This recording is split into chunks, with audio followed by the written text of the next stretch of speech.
Good evening, ladies and gentlemen. Welcome to the fifth session of YouCon 2.0. I'm Teshani and I'm your host for the day. And so here we are with another exclusive and an exciting session for you. In this session also, you are going to be able to learn a lot of new things that will help you to enhance your YouTube career as well as your YouTube channel. So as you all know, YouCon 2.0 is the first ever virtual international conference on YouTubing and content creation. This YouCon conference started yesterday, and we are going to hold this conference consecutively for 4 days, and we'll be having this conference until the 5th of July. And every day, join with us, join for all the sessions. Join for all the sessions and you will be able to learn a lot of things, a lot of new content. So before we move on to the session today, I think it's time to take a look at our partners of the event.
So that was a look at our partners, and now moving on to the session today. This is the session number 5, and today we are going to take a look at blogging. Blogging is an interesting field when it comes to YouTubing, a very interesting category that many people would like to follow. So all the aspiring YouTubers, all the youth representatives who are here today can learn a lot of things about blogging especially, but not only blogging. Today we are also going to focus on an experience sharing of our beloved panelists. So without a further ado, let's move on to the session today. And now let me introduce our speakers, the panelists that we have today. We have 4 speakers who will be joining the panel today, and we have them all the way from India. So Indian fans, not only the Indian fans, everyone who have joined with us can learn a lot of things from these panelists, because we are going to engage you. We are going to bring to you a very meaningful and an exciting discussion about blogging and also how to enhance your YouTube channel with an experience sharing of the speakers. So without further ado, let's get introduced. Let's get our first speaker introduced. We have a very famous YouTuber in India. She's also a very famous beauty and lifestyle blogger. She's also a travel blogger. She is also a famous model. Can you guess who this is? Please welcome Scherezade Shroff. Hi. Hi Scherezade, how are you doing? Hi Teshani, I'm good. Hi everyone that's watching. Thank you for joining us. It's a great pleasure for us to have you here. So how is the situation in India? How have you been doing these days? And what is it like in India now? So I've been home for about 4 months now. So yeah, that's pretty much the situation. But yeah, we're getting better, trying to make the best of it. And things seem to be getting slightly better now. So hoping for the best. Yeah. So I'm pretty sure, because since you're staying home, you might have gotten more time for you to, focus on blogging, and this might have been a great chance for you to focus more on your YouTube channel. So did you get more opportunities for, to do YouTubing and blogging more because of the pandemic? I mean, not really, because honestly, it's been a lot more work at home with All cleaning right. and cooking and all of that. But yeah, I have not really missed an upload so far. I've managed to stick to my regular schedule. And also, I think the problem is we can't really film outdoors. So everything has to be done indoors at home. So it's kind of limiting, but I feel like that way you get a lot of stuff done because you can do a whole bunch of videos in your room much faster than like shooting outside, which takes much longer. That's true. So it's been great to have you, Scherezade. So be with us, and we are going to connect you with our viewers today, and you will be able to share your Sure. experiences and your tips with the audience. So with that, let's move on to the second panelist that we have today. She is a food and a lifestyle blogger. And also, she's not only a famous YouTuber, but she is also a business coach. She is a TEDx speaker, and also she's the founder of Hustle Post Academy. Can you guess who this is? Okay, so it's time to welcome Saloni Srivastava. Hi, Ms. Saloni. Hello, so excited to be here. Thank you so much. Hi, guys, for anybody who's joining us on Facebook Live.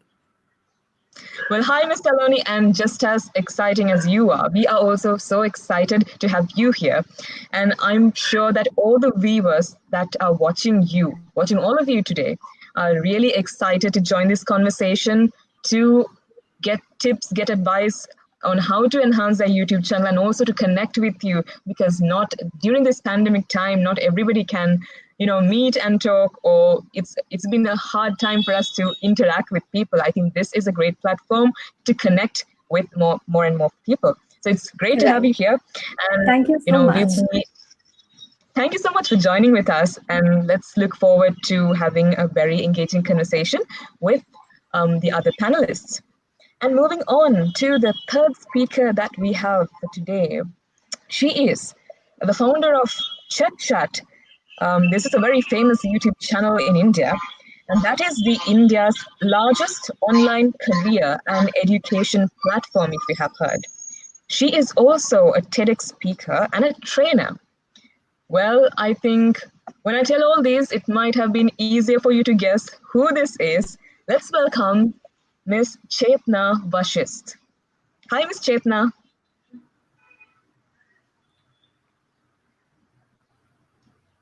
I think Miss Chetna Vasisth will be joining us soon. Is she here?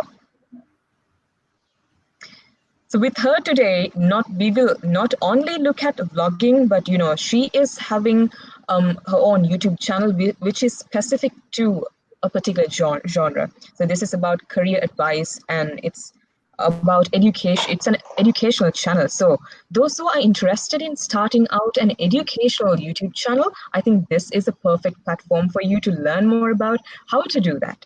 And you can also not only about starting up an educational YouTube channel, you can also get tips on how to improve it and how to promote it to your viewers as well. I think until Miss Chetna joins with us, let's move on to, well, I think we have Chetna here. Hi, Chetna, how are you? Hey, everyone. Hey, Ms. Hi, Chetna, thank you so much for having me here. Thank you so much for joining with us today. Thank you for having me here. I've been great. Okay. The lockdown has sort of been a silver lining for us YouTubers. I mustn't say it like that, though. All right. It's great to have you here. And, when all these speakers connect one by one, I think the audience feel much excited. It feels much excited. And let's move on to the fourth speaker that we have today. And then let's get to our conversation. The fourth speaker is a famous YouTuber, of course, in India. And also she is an actress. She's also a food blogger. So we have some foodies here. Those who are into food, just like me, can have a lot of fun and can get a lot of tips from the session today. So let's welcome Priyanka Tiwari. Hi, Miss Priyanka. Hi, Shani. How are you doing? I'm good. What about you? How are you doing? I'm doing good. Hi, everyone. Hi, Sherry. Hi, Saloni. Hi. Right. So I'm Yes, enjoying. I'm enjoying my lockdown as I used to travel so much, and I'm enjoying this time being at home, eating home cooked food. I'm really enjoying this. well, yeah, that was relatable to me too, because I think that was relatable to pretty much everyone. Because Mhm. after lockdown, I'm pretty sure that everybody have gained their weight, and so this is a great time to talk about food. That's true. After eating home cooked food, I think I have also put on rather than eating the street food, outside food. I was like maintaining myself, but after eating home cooked food, I have put on. Yeah. So, right now we have all the speakers joining with us today, and it's time to get on to the conversation. So, in today's session, we are going to focus on blogging. Not only blogging, actually, we are going to specially provide tips on blogging to the audience, and also we are going to specially discuss about how to start up YouTube channel and how to enhance your YouTube channel, how to um, optimize it, and how to get more viewers, subscribers, and all that will be included in our conversation today. And we will be really happy to get more and more questions from our audience, because today, just look at the amazing panelists that we have. We have an amazing panel of most famous YouTubers right away from India. So they will be really happy to answer all the questions that you have regarding YouTube. And so this conversation is going to be very engaging and interactive. So guys, everyone who's watching us today, do not forget to send your questions to this amazing panel of speakers that we have today. So let's get started. Who do I send my first question to? I'm so excited to have all of you here, and I don't know who I should pick. So I think I will start with Scherezade. So first of all, let's talk about, how did you actually get into your YouTube career? What was the foundation? How did you start your YouTube channel, Scherezade?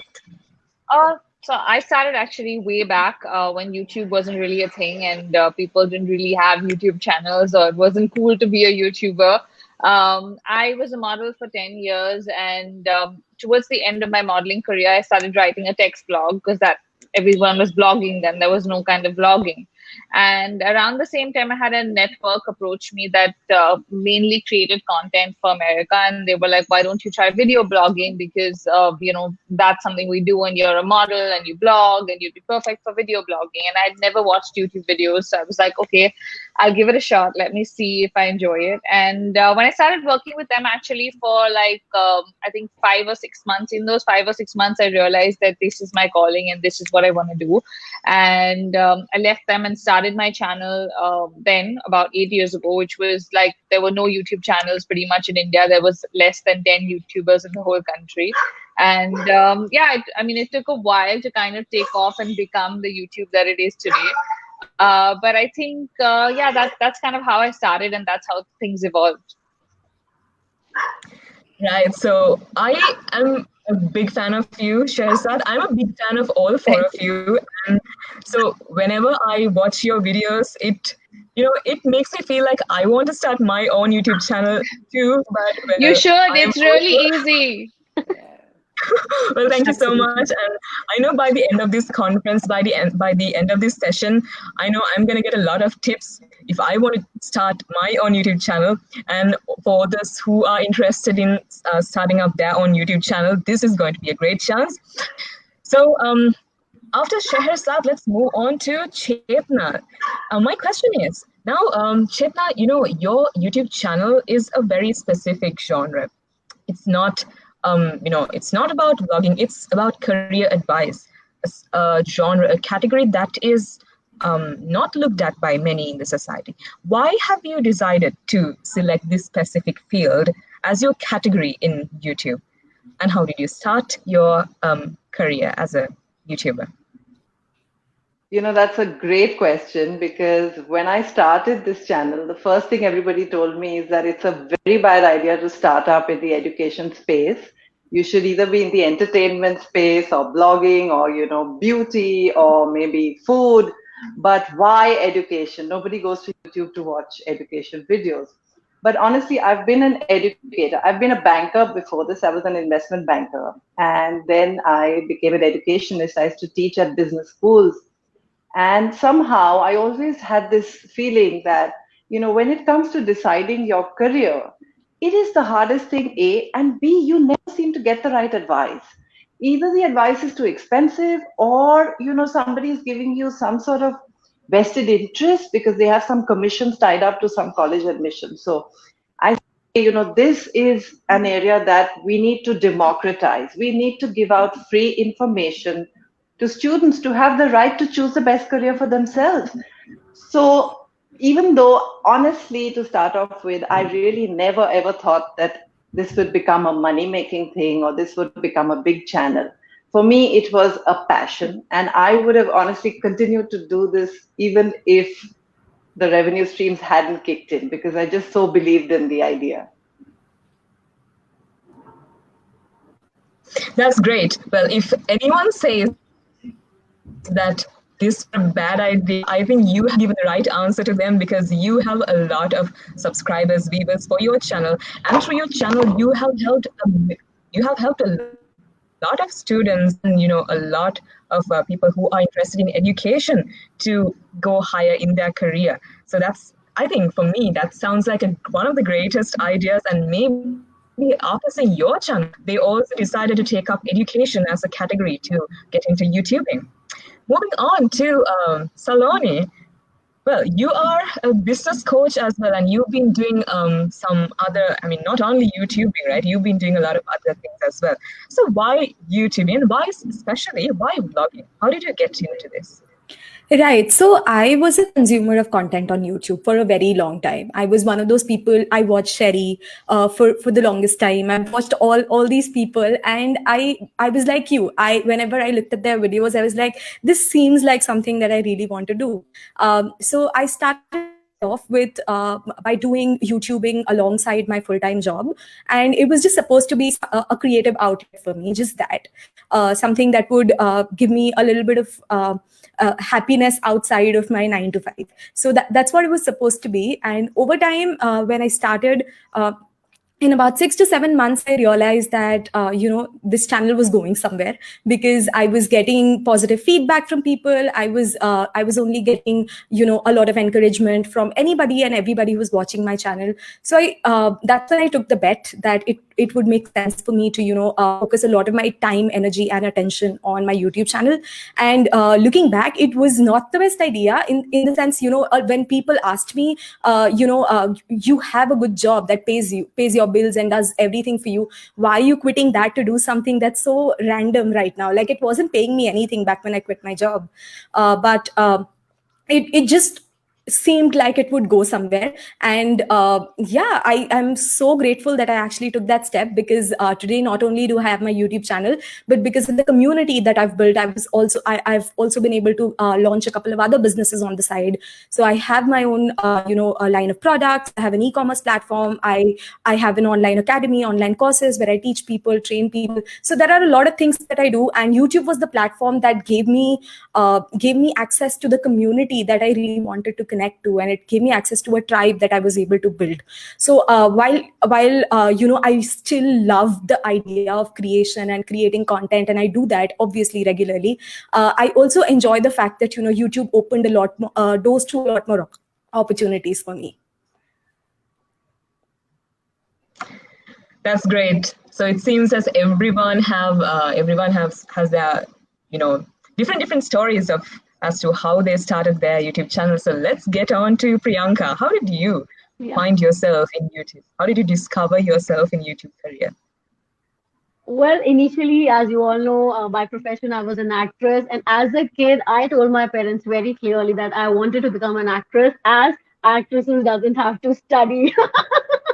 So my father was very clear, you have to complete your studies, then you can follow your passion. So I took maths in my 12th and I gave engineering examination. I got selected. Then one day I went to talk to my father. I got selected in engineering, but I don't want to pursue engineering because I want to act. He was like, okay, but you should have some degree. So I moved to Mumbai, and then I started struggling, and the side by side my plan B was I started doing my mass communication. If my plan A fails, then I have a plan B. So by God grace or by my luck, I got my chance within 6 months of time. So I started doing serials. I did at least in television industry. I was there for 4 years. But I used to work for 18 hours, and you are doing what you are told to do. So I'm like, there is something missing. I was not able to do what I want to do. Actually, I'm just hogging around, working 18 hours, 28 days. I think Sherry would understand the thing, how the industry works. And then I decided I should do something of my own. Though it was quitting being an actor, it wasn't easy, and it was such a lucrative job, I would say. But I have seen my transition. Like, I was a big TV buff, and then I have shifted from television to the content, like watching content online, and I started watching YouTube. I have stopped watching television completely. The day I started working in serials, I have completely stopped watching television because I know how their story works. We used to talk like writers must have seen 2, 3 English movies, and they are just mixing it around, and they are just writing the whole day episode. So I like I wanted to explore my creativity. So as a big foodie, it was very tough for me to maintain myself to work in the television industry because I'm a big time foodie. So I was like, this YouTube is the perfect platform for me to showcase my creativity. And I used to watch series, got to do India a lot. I love that series of yours. I got an idea that Thank your you. videos are most welcome. Your videos need to be useful as well as entertaining for the audience. So by useful, I mean now I create a series of a particular city. If we want to visit some city, what all things you want to do there? You want to eat the best food that city has to offer you. You want to shop there. You want to see their tourist places. So all these three things are there in my one particular city. So if anybody is watching a particular city series, that person is sorted. If you want to visit like Kolkata, across anything, anywhere you want to visit. I have made many videos of Mumbai as well. So if anybody wants to visit Mumbai, so that person has the entire series. What exactly in those particular days you can actually do. So in that ways, and even I used to travel a lot. So there I used to see that street food vendors get a lot of attention. They get a lot of respect when people are asking food with them. Here in India, I've seen people hardly respect our street food vendors. So being a foodie, I understand how much hard work goes behind creating a food dish.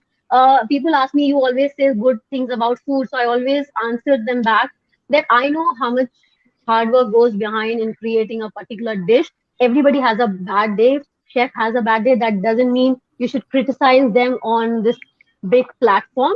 I skip that dish. I don't showcase that dish in my video. If thing is good, I will showcase that only. So that was my criteria. And I think after there are many vloggers who are making food videos. So our street food vendors are getting are getting that respect, which I think everybody should give them because it's like ghar ki murgi dal barabar, girls who are cooking at home, like wives who are cooking at home. Now I think people must have realized their importance during lockdown. So I think everybody should get their chance. And being a big time foodie, I love doing this. That's great. So now we know how every one of you started your career as a YouTuber. Now let's get into the topic in detail. We have a question that was asked by many, and that was about selecting a niche, which is very important when you come to the industry as a YouTuber. So we would like to have your opinions about how do you actually select a niche. We'll start with Scherezade first. I mean, I don't necessarily think you need to have a niche when you start. I think more importantly, you need to have a passion. Because whenever you start a YouTube channel, most questions come to me every time I do a panel. People say, "Oh, I want to be a YouTuber, but I don't know what my channel should be about." And my response to them is, "Then you shouldn't be a YouTuber because the passion has to come first, and then you have to kind of start a channel based on that." So for me, it was beauty and fashion was my primary focus because that's something I learned a lot about while I was modeling. and that's what I was channeling into my channel when I started.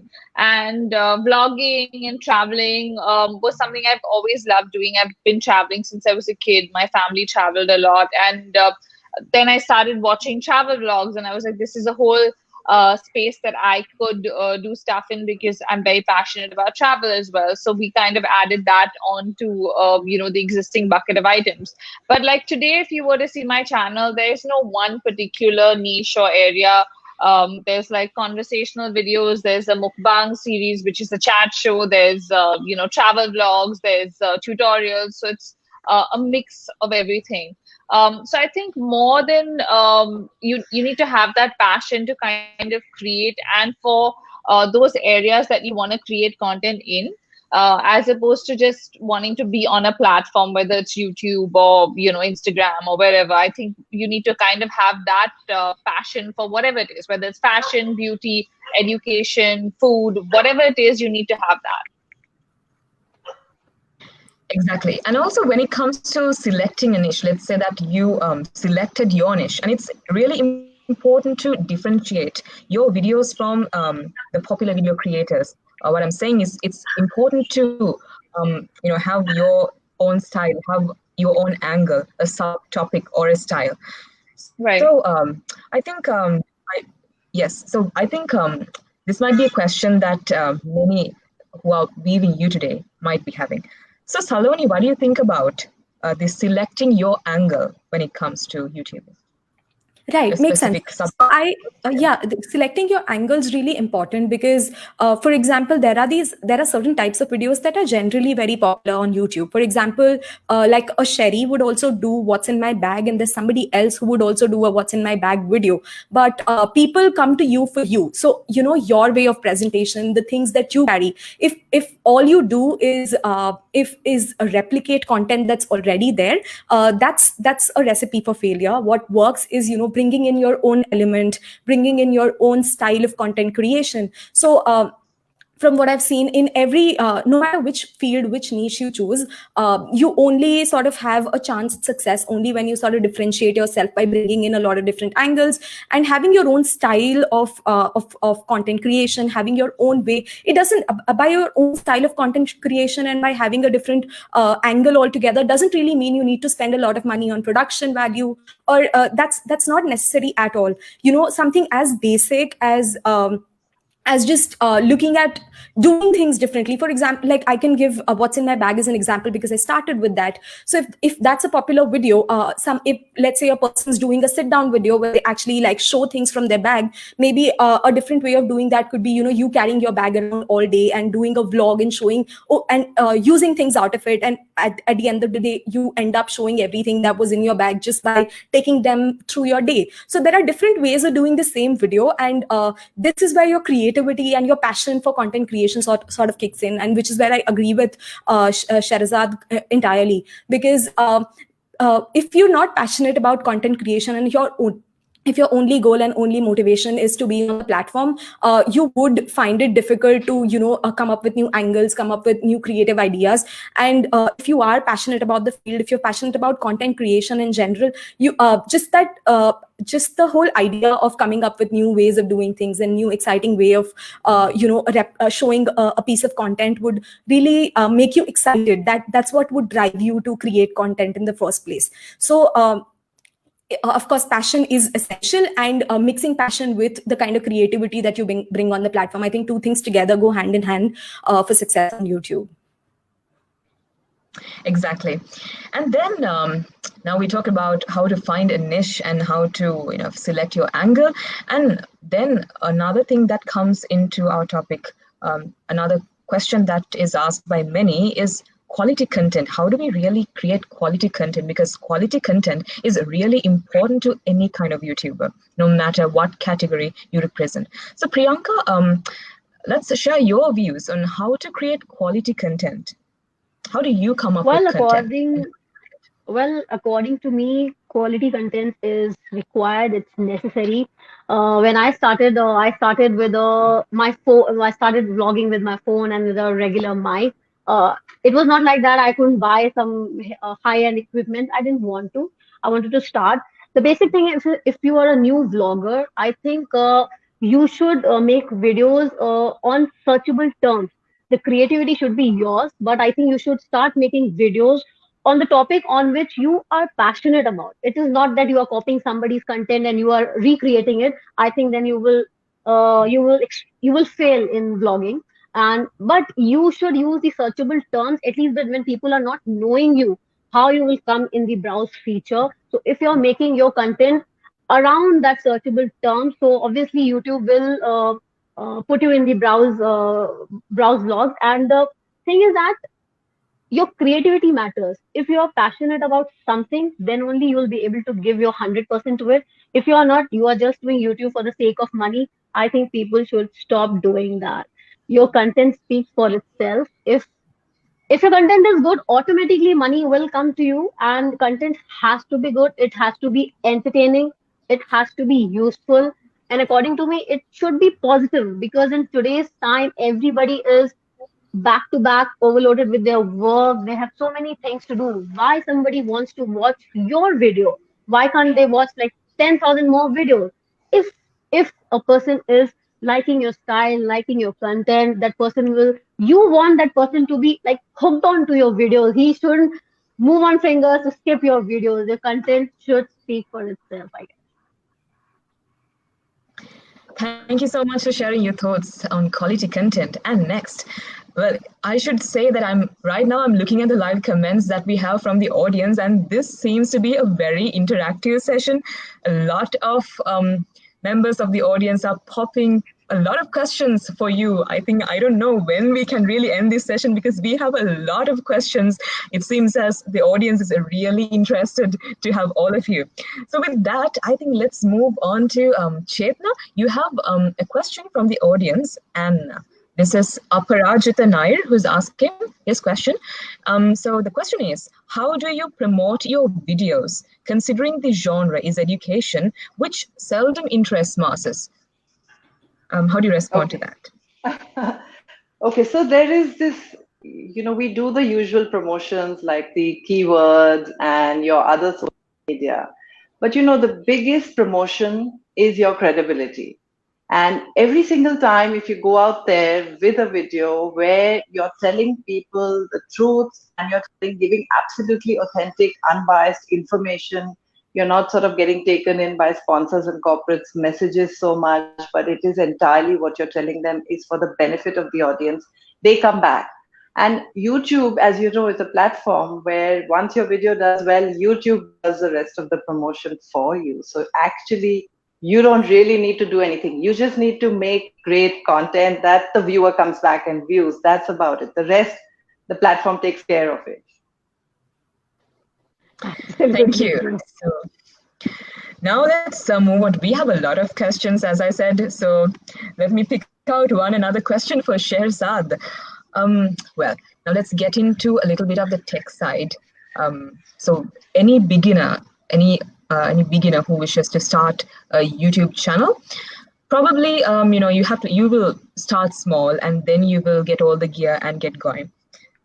So according to you, Scherezade, what equipment and home studio that you used when you started, and what do you think that beginners to YouTube might need?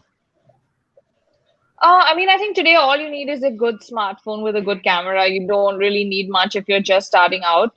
When I started with my webcam, and we used to do beauty videos with laptops, and you could barely see what the makeup was. So I feel like now with the kind of phones we have, it's just amazing what you can do with just your phone. You can always get like a lapel mic, which is again really cheap, really accessible for most people if you need better audio, and a small tripod, and that's it. I mean, you don't really need a lot. Also, once you start growing and you want to invest, I think get a good DSLR, which will last you many years. Like I'm still using the same one I bought in year one.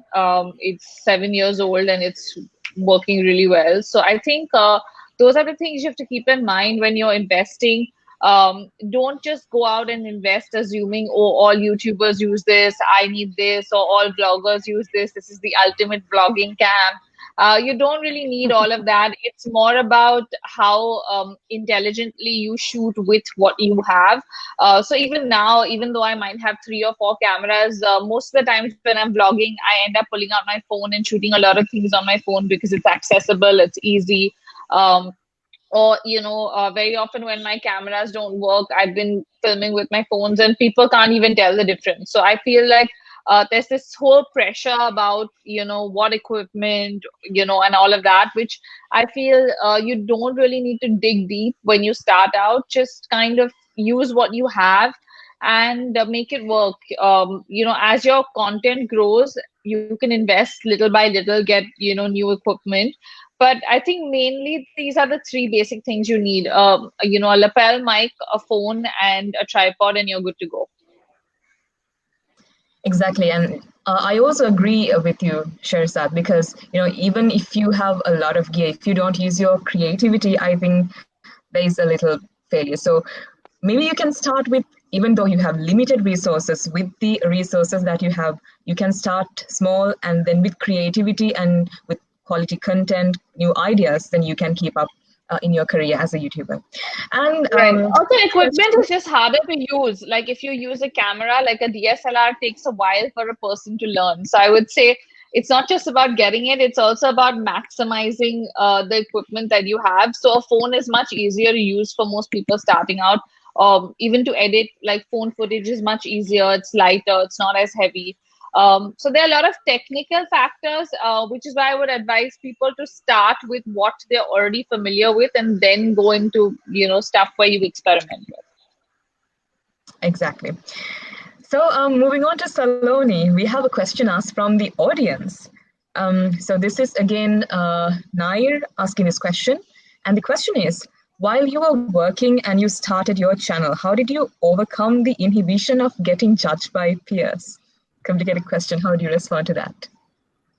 Right. So I think it's very normal for people to not understand what you're doing when you start out with doing something as unconventional as creating videos online. So when I come from a corporate background, I spent quite a lot of time just creating a lot of just being in the corporate space. So for my colleagues, my bosses, my family, for everyone to understand what I was really trying to do was not an easy job.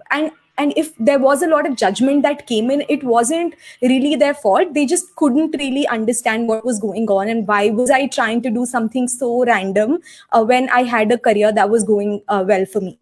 So I had a lot of people who came back to me with, concerns and unsolicited advice. So I had all of that, and I think most YouTubers go through that phase because yeah, it's just a thing in India where people, like it's easy for people to come and give you advice that you've not asked for. But I think what really worked for me personally was the fact that I knew what I was doing, because I knew what I was doing, and I knew that there were people.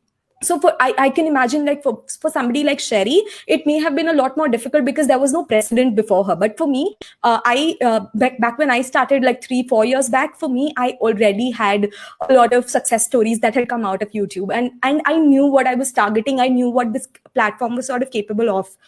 So even if people didn't understand, I knew what I was trying to do and what I was trying to achieve. And for anyone today, there are enough stories to get inspired from, and there are enough and more case studies for you to know for a fact that, if you have an idea, if you have the right kind of passion to start out in on this journey, there's absolutely no reason for you to worry about what people have to say, because at the end of the day, it's your content that will speak for itself, and you will be able to grow no matter what, if you're honest in your efforts. Exactly.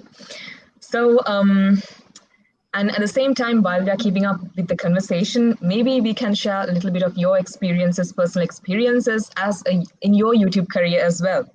So this question again asked from the audience. Yeah, so I would like to direct this to Priyanka. It's Deshani Jasuri who's asking this question. What is the biggest challenge you faced while blogging? Well, the biggest challenge was to shoot on streets, first of all. People used to know me because I was working in a daily soap called Choti Bhau, and that was a very, very big hit. So being like shooting in such areas where there's so many people around you, but I was very clear for one thing that like since as a kid also I was very clear on that. If your camera is not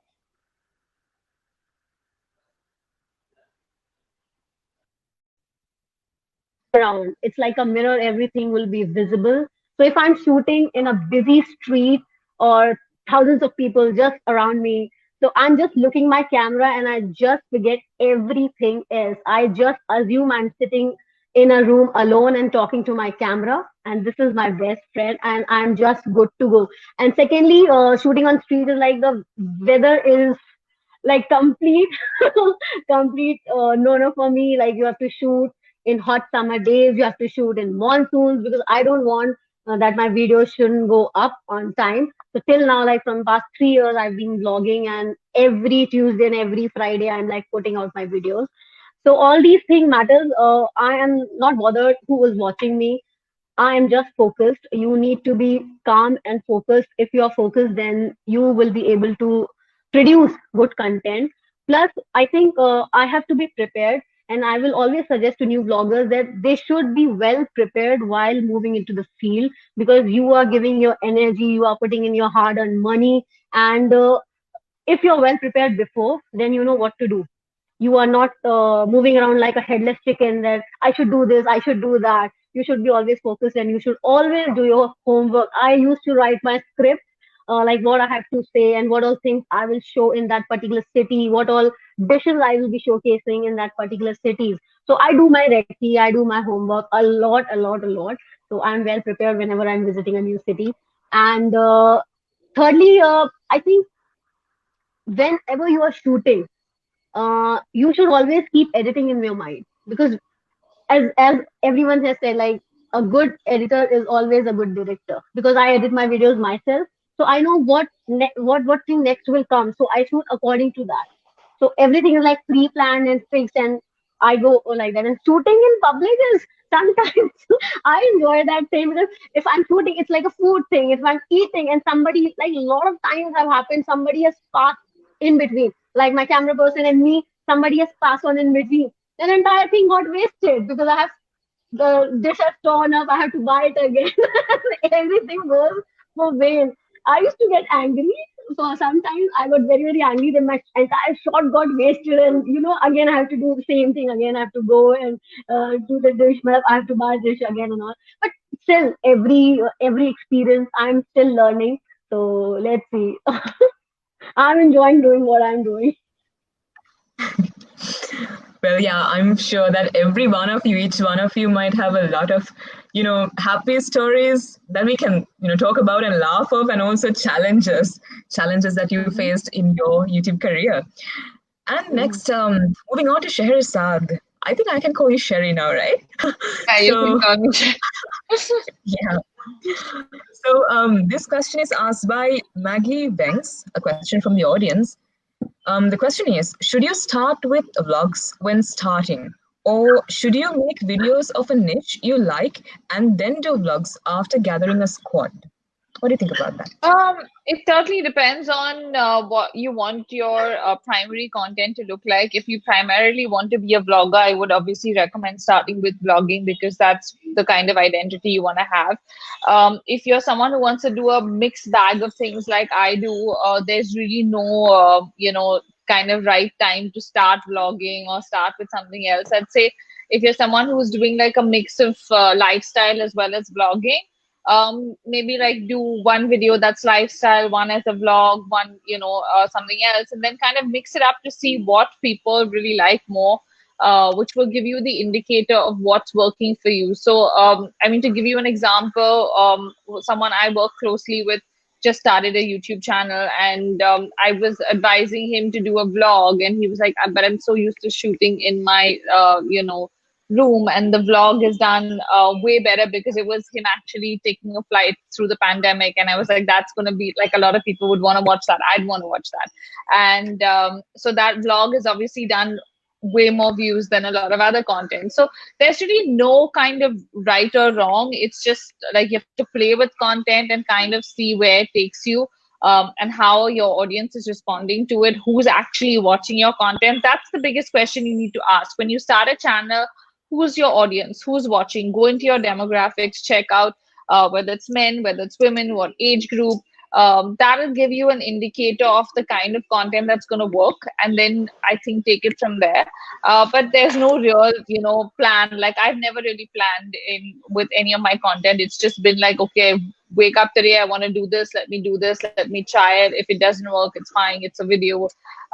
We move on to something else. So it's very easy to do, and it's not something that's like I think you should give a lot of thought to. All right. And then moving on to Saloni, another question we have from the audience this is asked by Chiran Ratnayaka. What kinds of steps have you taken to build your confidence in front of the camera? I think this is an important question because, we have a lot of, all of you, should be very familiar in front of the camera to become a YouTuber, because that's like one of the most important things that a YouTuber should learn of. Well, Scherezade, you have your doggy there. That's cute. It's right. His walk time, and since we've gone over time, he's like, hello, woman, what's going on? When are we leaving? That's so cute. So getting back to the question, Saloni, how do you really build your confidence in front of the camera? Right. And I think I'm a good person to answer this because I wasn't comfortable with camera at all when I started. It just wasn't something that came naturally to me. I come from a background that was completely different. I was always an academic and I did all of that. So for me, camera was not something that, it just wasn't my thing in the beginning. So for the longest time, when I started for about a year and a half, I created content where I didn't have to speak to the camera directly. So I would do voiceovers. I would just do that kind of content where, I wasn't really speaking to the camera, because every time anybody would put a camera in front of me and ask me to speak, I would like freeze out. I would just be like, I don't know what to say anymore. And I realized that was supposed to be a big sort of, it was a big sort of hindrance that I had in my journey. So over time, I practiced a lot of videos when I started practicing and getting comfortable with the camera. I created a lot of content, which I never actually ended up uploading on YouTube because it was just not that good. So, but that whole process gave me a lot of clarity on, how I could get okay with camera over time. And doing voiceover videos for somebody who's just starting out is a good way of at least, getting started, because I think also very important for YouTube to not procrastinate the decision, because every day you don't start your channel, there are like 20,000 others that would have started. So you might as well, start with whatever you think you can do and whatever you're comfortable with. And over time, you figure things out on your way. So doing voiceover videos could be a good hack around it. Doing videos where you don't necessarily have to speak to the camera, like even when I was vlogging, like I would shoot everything and I would just never speak to the camera. I would just do voiceovers. And when I go back and have a look at those videos, I'm just like, what was I doing? Like, why were people watching this content? So I'm very surprised that and audience is forgiving, because while they love watching people who are super comfortable with camera, they also love watching people who are not the best at camera, because people can relate to different kinds of people. Seeing somebody super comfortable with camera, while that could be aspirational for some people, seeing someone fumble with the camera could give them a sense of reality check that, hey, listen, if she could do it, I could do it too. So it's all about being real on the camera, accepting the fact that, so I never pretended on my channel to be somebody who was like amazing at camera when I started out. I always, was very comfortable with the fact, hey, listen, so I'm not the best at doing this, but like I'm giving it a shot. And audience is very forgiving if you are upfront with them, when you're honest with them. So practicing, I started out with like different kinds of hacks that I could do.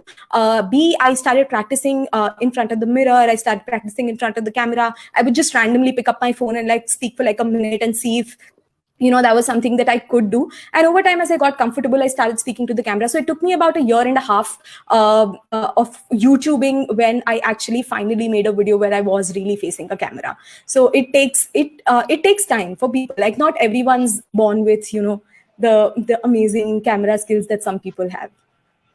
Exactly. And if you want to become an expert, you first need to be a beginner. So it doesn't matter if you are an introvert or maybe if you feel shy at speaking, it doesn't matter. Maybe you could try more and maybe you could keep on trying until you get there. Because we all can relate to that.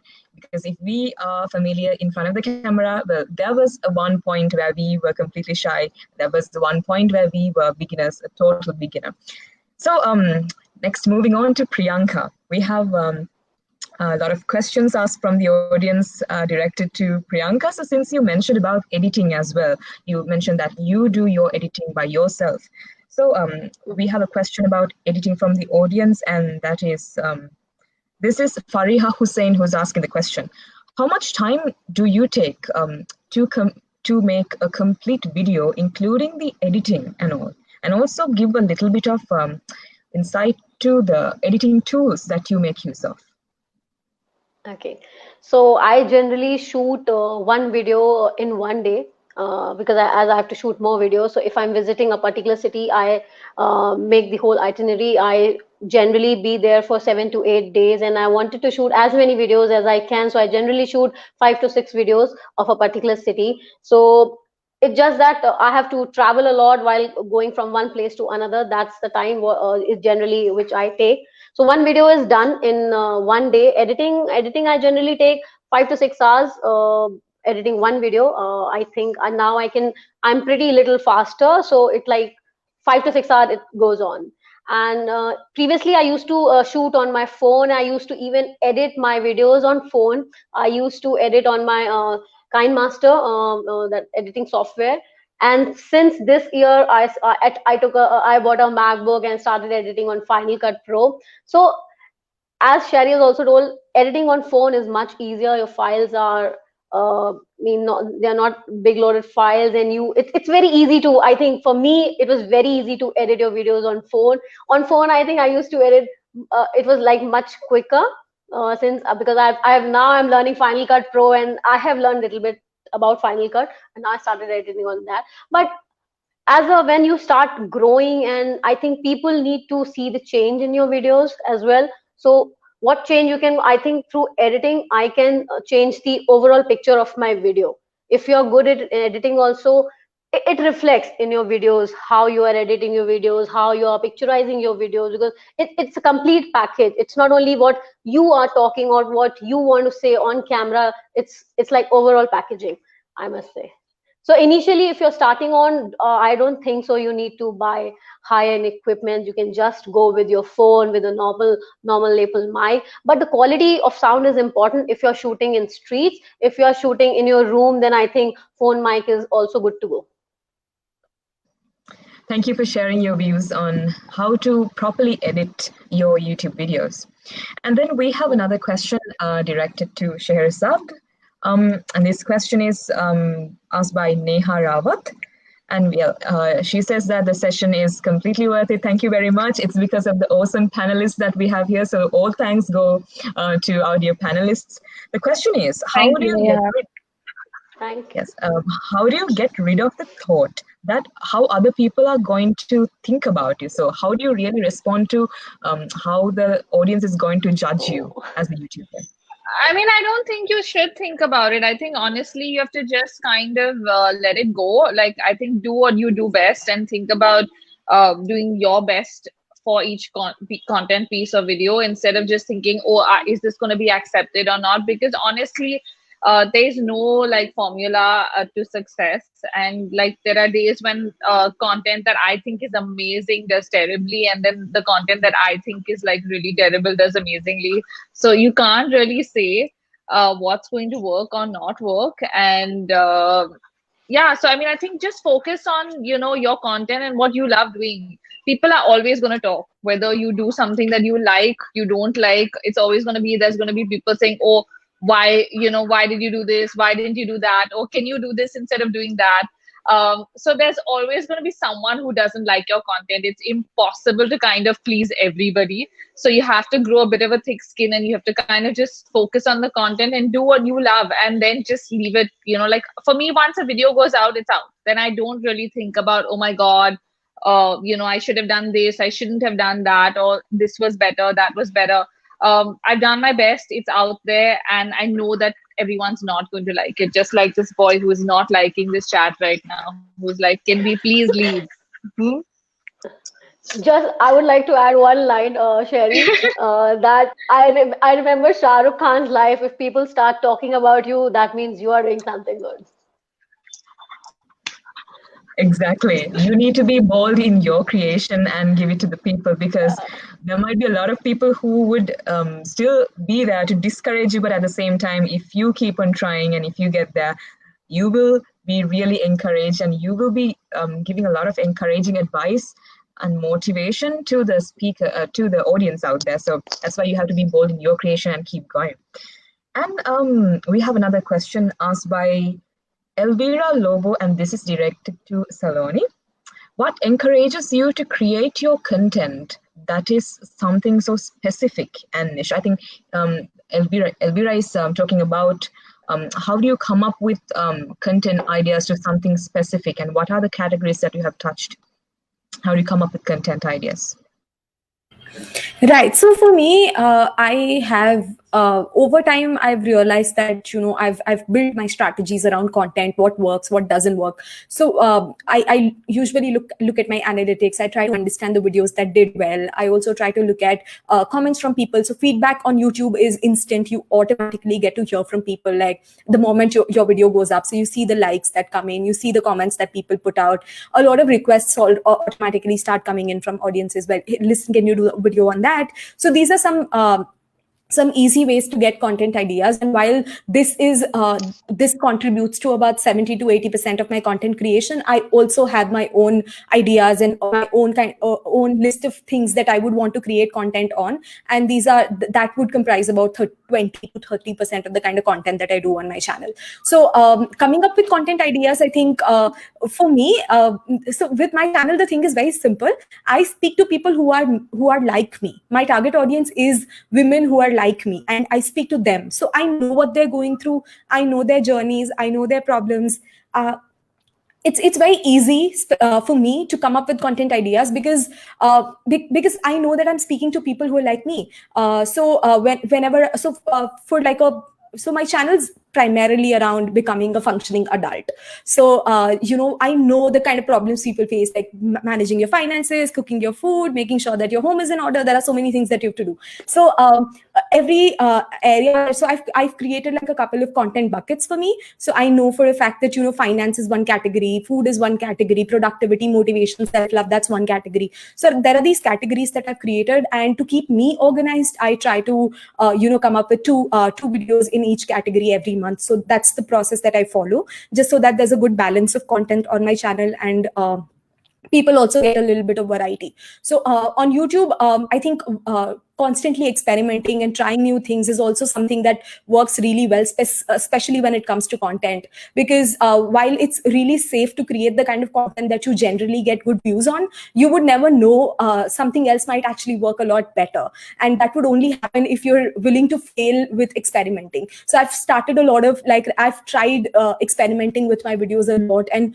about 80% of those have failed entirely, but 20% of those that actually did work out opened up a whole new content category on my channel, which I now create constantly. So just being open to experimenting and being open to receiving feedback from audiences, and just being able to act upon the constructive criticism that your audience sort of gives you. Of course, ignore the trolls. They're going to be there. They're just a part of the whole YouTube space. But a lot of people also come back to us with a lot of constructive criticism, and that's something that I take very seriously, just so that it gives me a lot of scope for improvement and coming up with new ideas and things like that. So that's the process that I follow.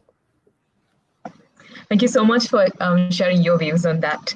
And now, moving on to Priyanka, let's talk about, a frequency of how frequently you upload your videos on YouTube is important for any YouTube creator, any YouTuber, because you need to engage with the audience constantly and keep up that interaction. So what is your view on as to how frequently you should upload content on YouTube? How do you do that? How frequently do you upload videos? Well, the key for YouTube content is you need to be consistent. It's not a basic science that you need to put content every day, every second. If you're putting your video once a week, then you should be consistent to that. If you're putting your video 15 days, like once in a 15 days, you should be consistent. The key is to be consistent. It's not that you need to put videos every day. Secondly, I put my content like from past 3 years. I've been putting my videos every Tuesday and in my Priyanka Tiwari channel. And now I have another channel called Priyanka Tiwari Vlogs from past few months. I'm putting my content every Friday there. So one thing is there in my mind, whether any situation is there, good or bad, I don't want to lose that my video shouldn't be uploaded. I will make sure that my video has to go on time. It's 10 a.m. So it means 10 a.m. it has to be on air. Secondly, I think you need to be you need to plan your things accordingly, because sometimes you're not well, you are not able to make content. So if you are well planned, so I make my I shoot my videos like I told you. I visit a particular city, I shoot at least 5 to 6 videos of that particular city, and I upload one video per week on my one channel. So my, if I'm visiting one city, my 2 months content is done. I'll be editing and I'll be posting slowly, slowly, slowly. So in that way, I think consistency is the key. It's not the basic thing is only the consistency, not that how many videos you're putting in. It's good if you can make more videos, you can put daily vlogs, or you can put your videos daily. I think for me, it is very difficult. As I'm a family person, I love to spend time with my family also. So I can put only one video per week. All right. So just as you said, I think consistency is really important. And I'm sure if the viewers that we have today, you know, if they're constantly keeping in touch with your YouTube channels, there's a lot of things that they can learn from your way of YouTubing, and a lot of things to learn about how to keep your YouTube channel consistent. And then moving on to Sherry. We have another question from the audience, and this is asked by Praveen Babanta. The question says, when we are doing a traveling video or a vlogging video, the language will be a problem because sometimes local people use their mother tongue as well. So if you want to make an English video, what can you do about those? Add captions for them?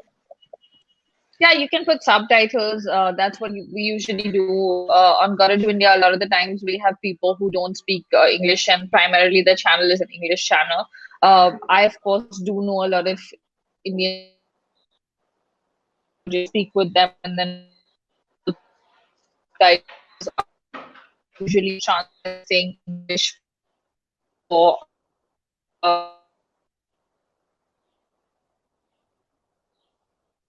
because there's my screen just started moving again. Can you guys hear us in the chat? If you can tell me, can you hear me? We can hear you. We can hear you now. Yeah, Sherry, we can hear you. I think yes,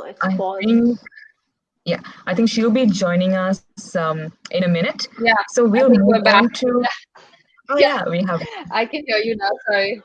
So I don't know where I got cut off, but yeah, the basic thing that I was saying is you can always put subtitles, or if you speak that language, you can speak and you can actually translate what the person is saying to make it more concise and easy for your viewers to understand. That's an option. Or I mean, you can always do a voiceover, but I just feel like the actual person's you know, the emotion that they're trying to bring through when they talk, you can't get in a voiceover, or if you dub it, you will never feel that emotion that the person is saying. So I would use either of the two, where I'd say either use subtitles or you know, just translate what they're saying. All right. And then we have another question to Saloni. And this is asked by Pasindu Tenura. How do you manage your time, and what is your suggestion if you feel stressed? Well, I mean, feeling stressed might be something that you all confront, you know, as a career, as a YouTuber. So how do you really manage your time, and what are your suggestions if you feel stressed? Right. So for me, I am an obsessive planner. I like things organized and structured in a certain way. So for me, managing my time, managing my energy is not that difficult because I plan obsessively anyway. I have my own line of planners. I do all of that anyway. So it's something that I enjoy doing. It's also something that keeps me going because, like I said, YouTube is not just one of the things that I do. I also focus on. I have other business lines that I've started. So for me, just making sure that I have all the help that I can possibly need in terms of like planning and organizing. And over time, I've moved on to also understanding that there's it's important for me to also delegate things that I can't do at the best of my capabilities. So I've realized that very early on, and I've built a small team for me, people who take care of like things that would empty a lot of space for me to make sure that I focus a lot of my time and energy on creativity and just coming up with new ideas, which is what I do best. So I have people who help me out with things. So that's another way in which I manage a lot of my time by not pretending to be a superhuman and do everything on my own. And when it comes to managing stress, I think the most important thing that I do is I take breaks, and I take quite a lot of breaks. If I'm not feeling up to uploading a video on a particular day, I used to never miss an upload day back when I started, because that's when you're building a relationship with your audience. But over time, once your audience becomes a part of your community, everyone becomes sort of like a virtual family for you, and then they're more open to understanding that, if you want to take a break, please go ahead and take a break, and they're more than open to understanding things like that. So I come up and I always say that, hey, listen, I'm not feeling my best, so I'm not going to upload for a week now, and you'll see me next week. And people are more than open to doing to accepting these kind of situations. And or I put out an announcement on a different platform, let's say Instagram, or I put up a post on the community platform of YouTube, and I just let people know that, hey, I'm missing because of so and so reason, so they feel like they're also informed. But at the same time, I also get the kind of break and time I need to bring myself back together, because with YouTube, the important thing is that the kind of work that we do is so creative that if you're not feeling our 100%, if we don't bring our best self on camera, it shows, and it shows instantly, that we've not made this video with all of our heart and all of our energy. So instead of putting out something that's half baked, I let it be. I don't be really hard on myself with uploads and frequency. I let myself be once in a while. And I couple that with planning and delegation, and I think that overall, like, that whole system helps me just manage everything together. Thank you. And then there's another question asked by Pavani De Silva, and I would like to direct this question to Priyanka. What are the challenges you faced as YouTubers who exposed your personalities to the public, and how did you overcome that? When you go to the public, how do you, what are the challenges that you face, and how do you interact? How do you confront them? Right, she's an actor. Yeah. To be true, I think very, very few times people have troubled me when I'm shooting like on the streets. But I'm very calm. Initially, I used to get angry that you can't get angry on an unknown person, but I used to sulk. I used to get angry with myself that my entire shot got wasted, and then I have to redo it in a hot summer day when you have to reshoot a particular thing. You go crazy. I mean, and that has happened me a few times. But I think that's not their fault. Everybody doesn't understand what work is going on. If camera is there, person is saying something, the third person doesn't know what's happening actually. And more or less, some people want to be in the frame, so they come into the frame, or like backside they're standing, they're making faces and all. They just wanted to be in the frame. I'm like, let it be, whatever they want to do, let it be, until they're not coming in between the frame. So it's like, I'm not bothered. It's okay if there are so many viewers have commented me that on this particular time frame, this person is doing this thing. I'm like, okay, I didn't notice that. So I'm okay with that. And I do my work. I am focused. When my camera is on, my things, my dishes are there on my hand, I am concentrating on that rather than concentrating around what's going on. But people tend to make it difficult for you sometimes. But I think if you can talk it out, or you can request them, they understand. I mean, if you just get angry and say blah blah blah. I think they will trouble you more, rather than you can ask them or request them to, I'm just shooting that, please give me some time. The people come and they want to click pictures with you, so I'm like, okay, let me click pictures with you first and then I'll shoot my thing, because I don't want them to wait also. And if I'm shooting in between and they're standing, I'll like, okay, let me complete my shoot and I will click a picture with you. I'm very okay with them. I love interacting with people. So whenever I meet, I tend to meet some of my followers and subscribers. I love to chit chat with them. Then I have to, like, my team says, come on, let's go now, because I'm like too much into them, and I wanted to know what are they doing, where are they from, and I love to chit chat. So I'm very good with them. So in that way, I never face so many problems shooting. And it's just the weather thing which I am like little worried about it, because in those conditions, like summers, I really don't like summers while shooting, because it's a big thing for me. But still, I go out and shoot on streets. That's why I'm loving this lockdown thing. I'm shooting everything in my garden at my home. So I'm loving this time. There are many troubles also, like people face. They speak like, yeah, I remember when I was shooting Delhi street food. I was shooting like in Chandni Chowk, and they were like, the way they talk and everything, like in their one sentence there will be like so many wrong words. So I was like, okay, wait. I'm like holding my dish in my hand. I'm like, let them go. And I was waiting calmly, because backsides from every this comes, this comes. I have to put beep every time. I don't want to do that. So I was waiting very calmly, and I was waited, let them go and then I'll finish my thing. So it's okay. I'm like completely okay with that now. Initially, I used to get bothered, but not anymore. All right.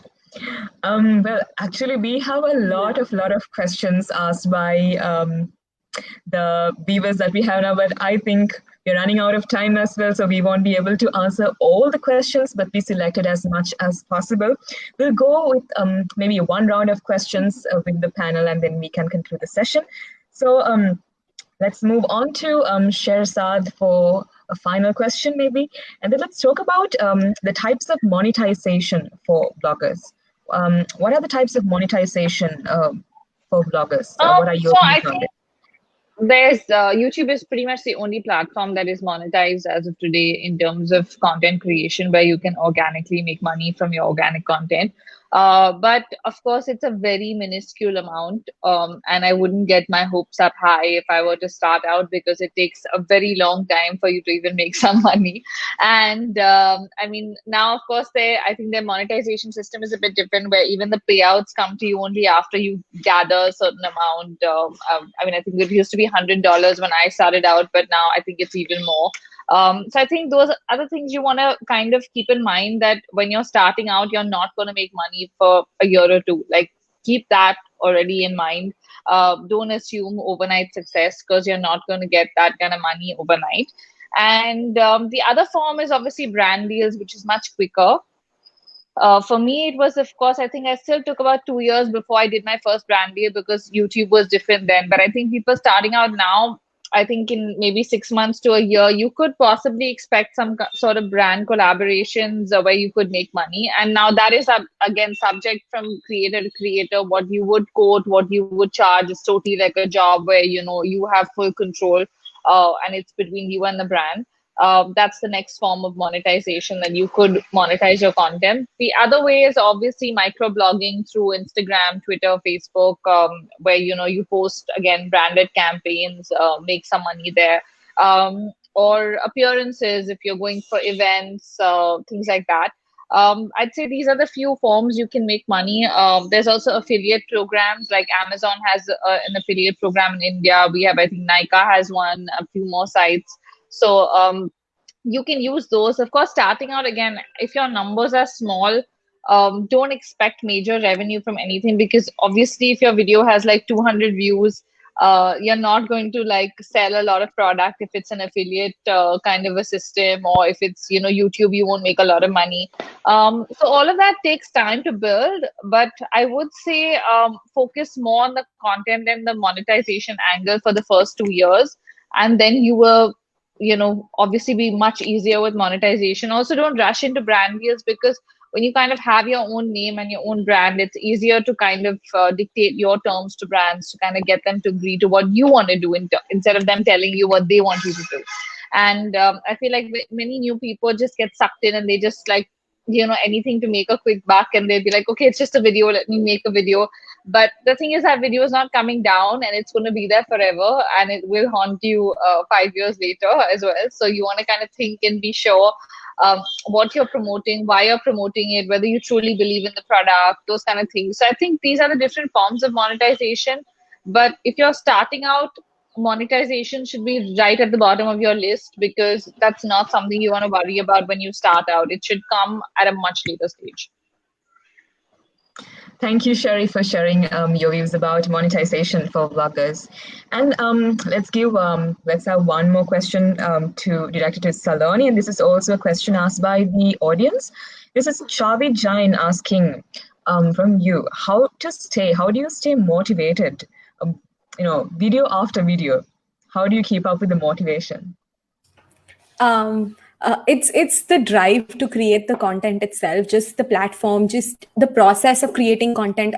It is something I truly enjoy. So and that's what drives you in the long run. That's what's true for most people in the long run, because yes, you will have your low days, you will have times when your videos may do really well. There will be days when your videos completely tank, and that you it's a cycle. You will go through all of those ups and downs and everything that happens on YouTube. But as long as you truly enjoy the process of content creation, you truly enjoy, the kind of work that you do, just that process itself is reward enough to keep the motivation up on most days.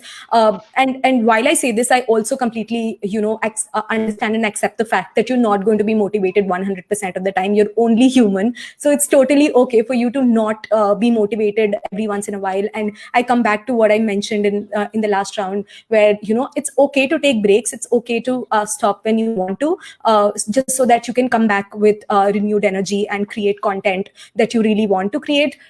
Because it's a creative space, again, it's very important for you to be motivated and have that kind of creative energy that really drives you, because otherwise it just shows on camera. So I think motivation is something that's it's undervalued by a lot of people. And just when you start out on YouTube, like any other platform, there are so many people who are on the platform now that it's kind of in its own way, like it was supposed to be an unconventional career that people took, but it's become a rat race of its own, where if you don't upload, there's this other person who uploads like seven days a week, and how do you keep up with that? So what I do is I put on blinders.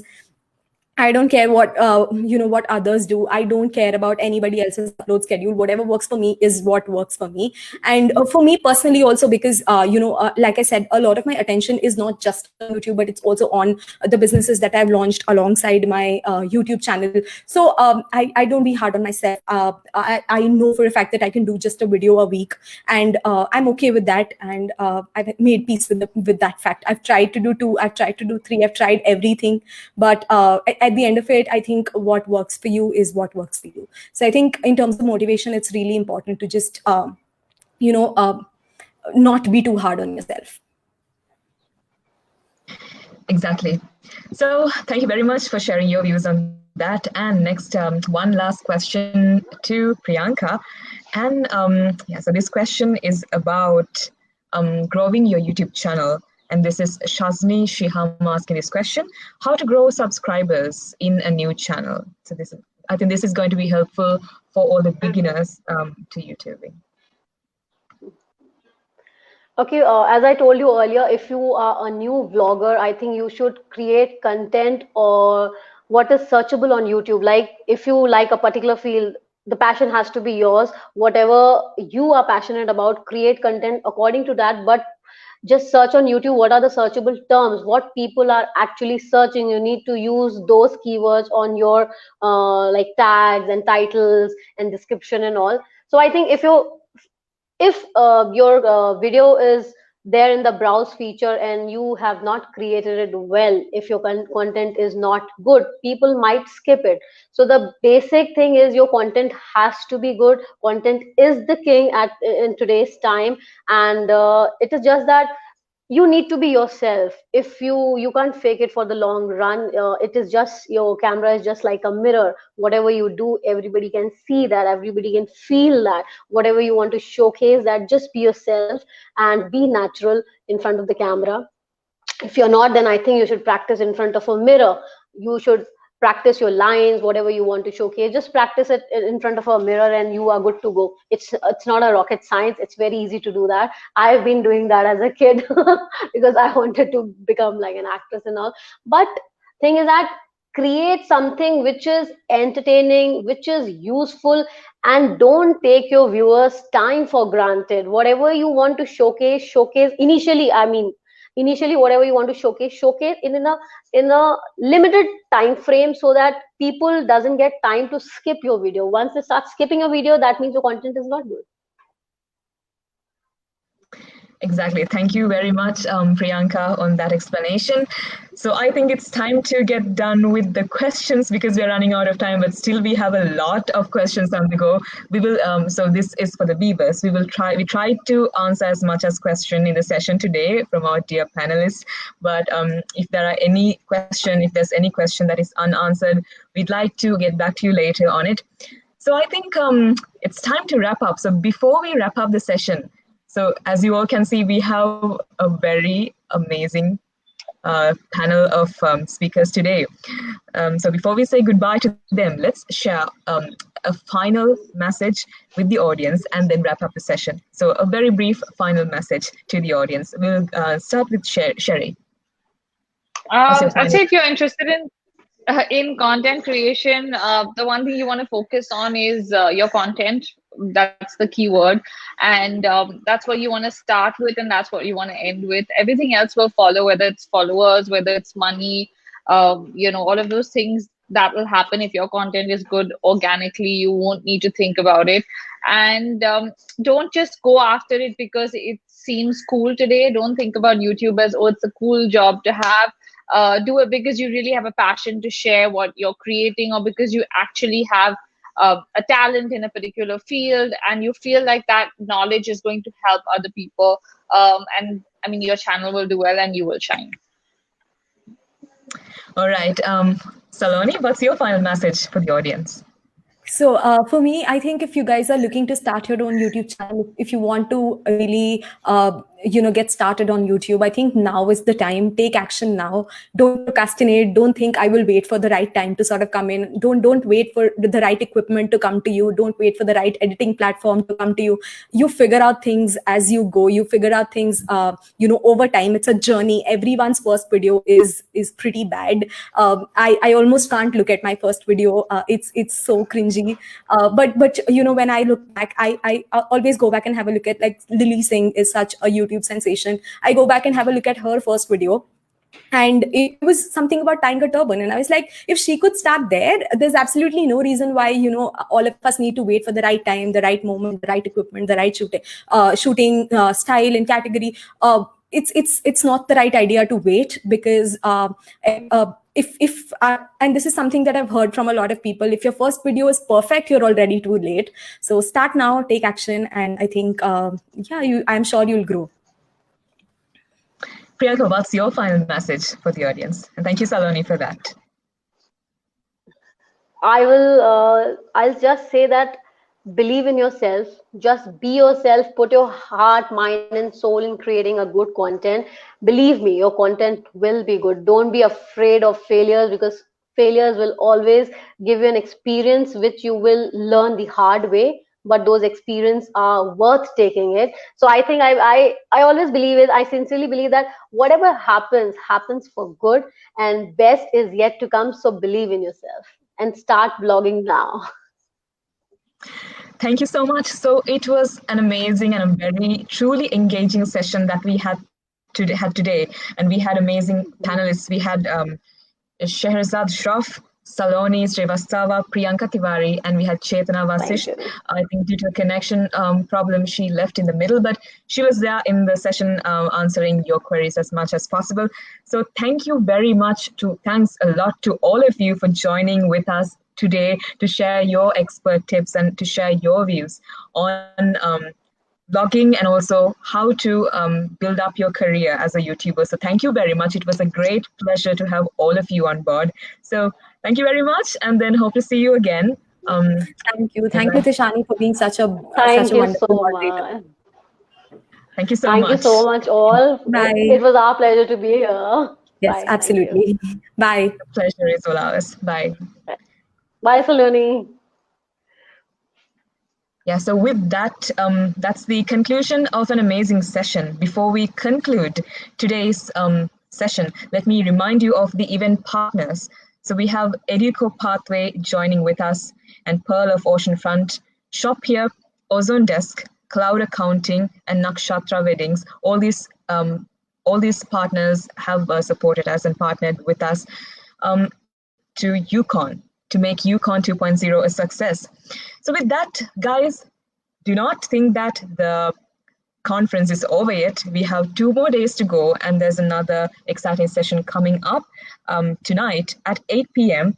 This session is going to be conducted in Sinhala language, and the topic will be how to create high quality and reliable content, and the panelists will be Malinda Alhakon, FTT, and Travel with Wife, one of the famous YouTubers that we have on board in our conference. So we'd like to invite all of you to join the session at 8 p.m. And with that, I'm going to sign off as a host, as the moderator for the session. Thank you very much for joining with us, and have a good day. See you. Bye-bye.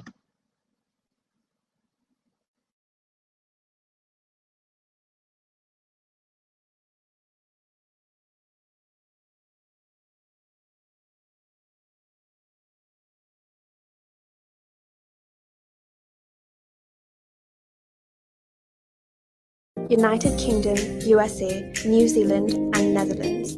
We will also advise you with all the necessary documents you need and help you with your visa application. Call us now to book an appointment on 0772 711 711.